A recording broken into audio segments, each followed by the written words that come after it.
Out in the vast expanse of the ocean, hundreds of miles from the nearest shoreline, an oil rig rises like a steel island above the waves. It is an engineering marvel, part machine, part fortress, holding steady against winds that can howl louder than a jet engine and waves that slam its supports with the force of a freight train. For the crews who live here, this place is more than a work site. It is their world. And in that world, one sound above all brings comfort: the rhythmic thump of helicopter blades cutting through the air. That sound means food, mail, and medicine are on the way. It means shift changes, fresh faces, and a chance for exhausted workers to rotate home. It means help is always within reach, should anything go wrong. The helicopters are lifelines, slender threads connecting these isolated men and women back to civilization. Without them, life on a rig would feel unbearable, like being marooned on a deserted island with no hope of rescue. But sometimes, that lifeline snaps. Storms can roll in with little warning, whipping the sea into chaos and turning the skies into a wall of wind and rain. Helicopter pilots are trained to handle tough conditions, but even the bravest won't push through 80-knot winds or land on a helideck slick with rain and pitching beneath them. Fog, too, is an enemy. One moment the air is clear. The next, it becomes a gray prison, where pilots can't see the horizon, the deck, or even the rotor tips of their own machine. Add in sudden technical failures, unexpected airspace closures, or geopolitical flare-ups that restrict flight routes, and suddenly, the crews aboard the rig are cut off. And when that happens, the entire atmosphere on the rig changes. Tension creeps in, conversations shift. Every cough, every injury, every technical failure with the equipment takes on a darker weight. Because out here, time doesn't just pass, it stretches, heavy and merciless. If someone gets sick, there's no quick medevac. If supplies run low, there's no cargo drop. The crew is alone, left to rely on themselves, their training, and whatever resources the rig can muster.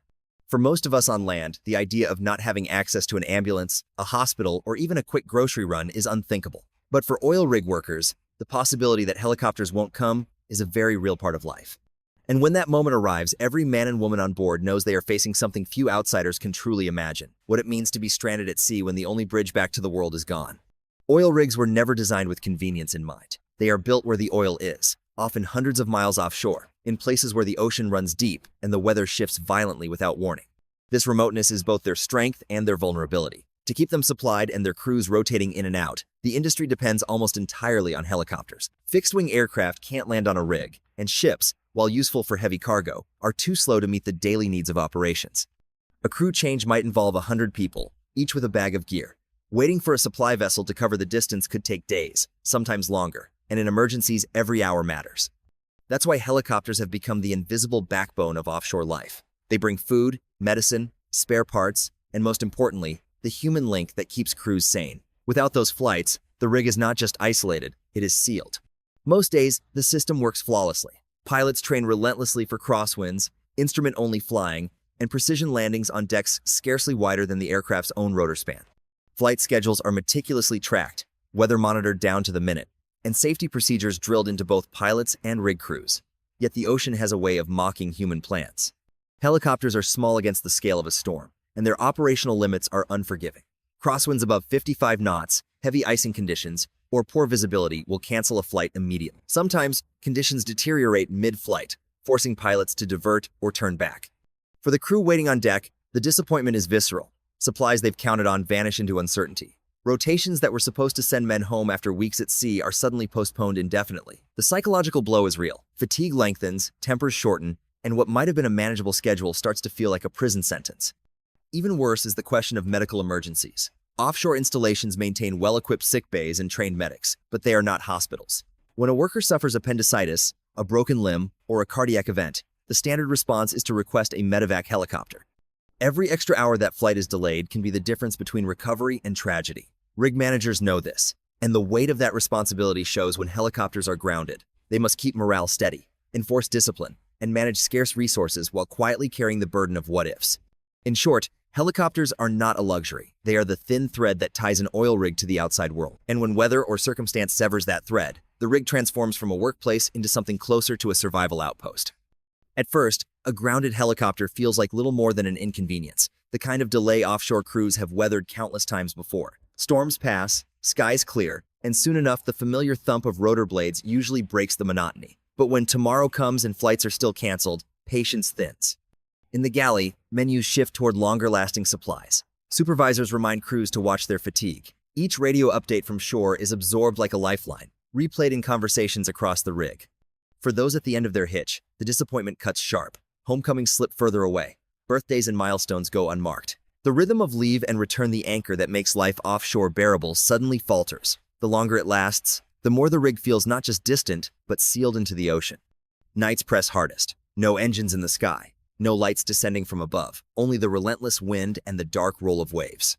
Managers balance honesty with calm, carefully rationing supplies while reading the mood of every crew member. They know restlessness can be as dangerous as fatigue, and isolation wears down even the strongest. Quietly, preparations are made for worst-case scenarios, though no one dares voice them aloud. And with each passing day that helicopters remain grounded, tension builds not only from what is happening, but from the unspoken fear of what might happen if illness or injury strikes before relief can arrive. Then it happens. A shout tears through the steel corridors, sharp and panicked, ricocheting off the metal walls until it feels like the whole rig has heard it at once. Down in the engine room, a man crumples without warning, his body hitting the grated floor with a hollow clang.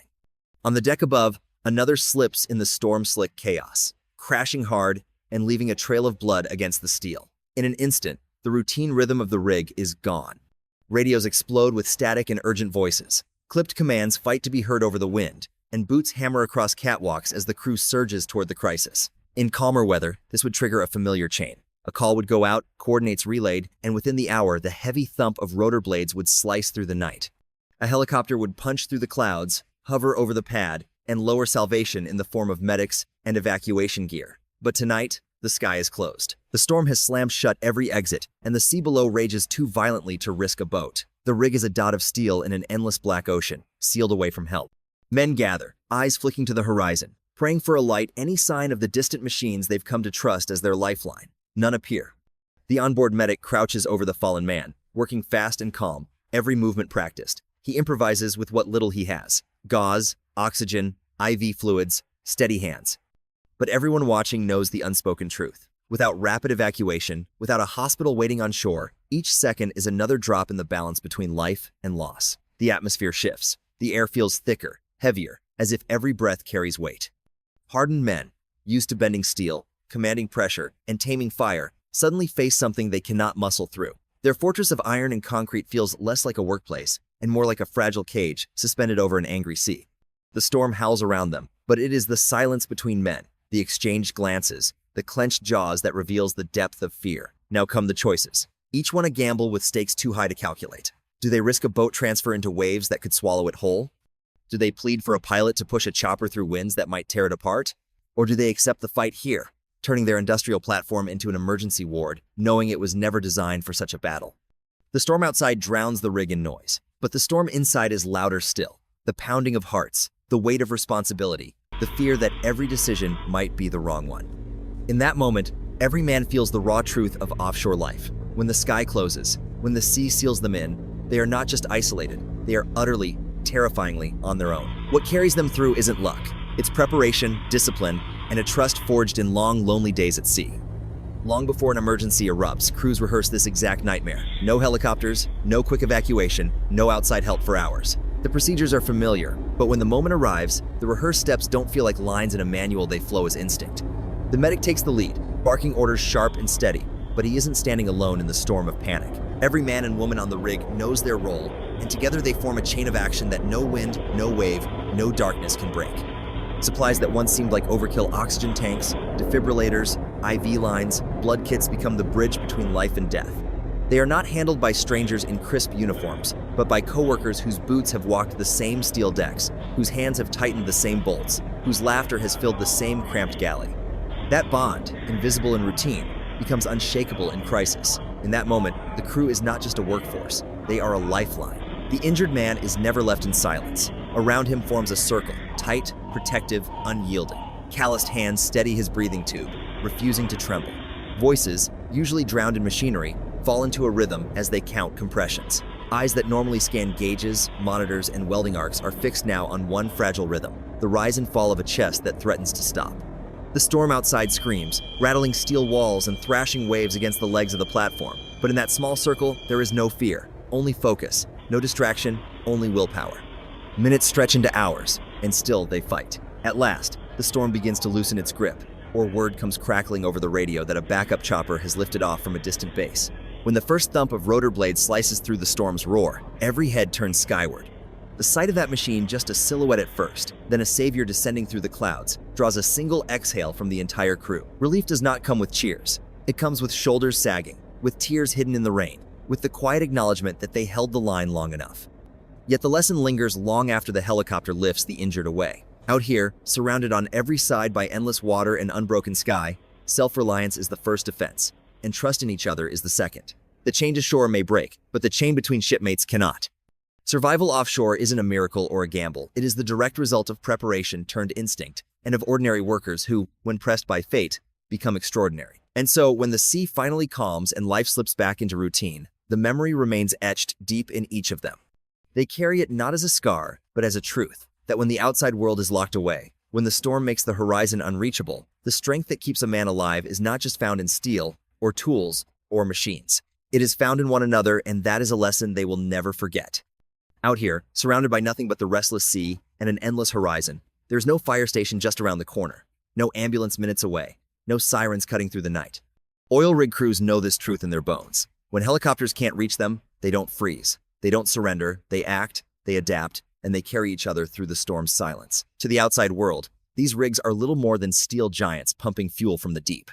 But to the men and women who live upon them, they are fragile islands, places where the margin between safety and disaster can be measured in heartbeats.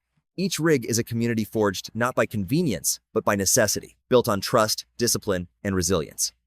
Every drill repeated, every safety briefing endured, every routine inspection carried out with tired hands serves a purpose. Those quiet, often overlooked rituals of preparation are what turn panic into action, hesitation into resolve, when the unimaginable suddenly strikes.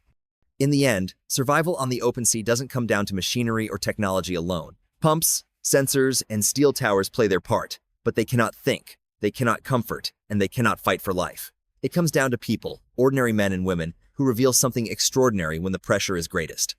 It is in the moments when the helicopter doesn't come, when the storm refuses to pass, when the line to the shore has gone silent, that the true measure of their strength is revealed. The storm eventually fades, the rotor blades do return, and normalcy resumes with the thrum of engines and the shuffle of new boots on deck.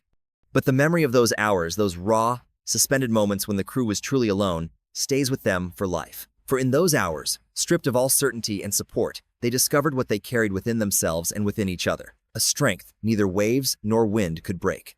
And it is in that strength, unshaken, unbroken, and unforgettable, that the human spirit stands tallest against the sea.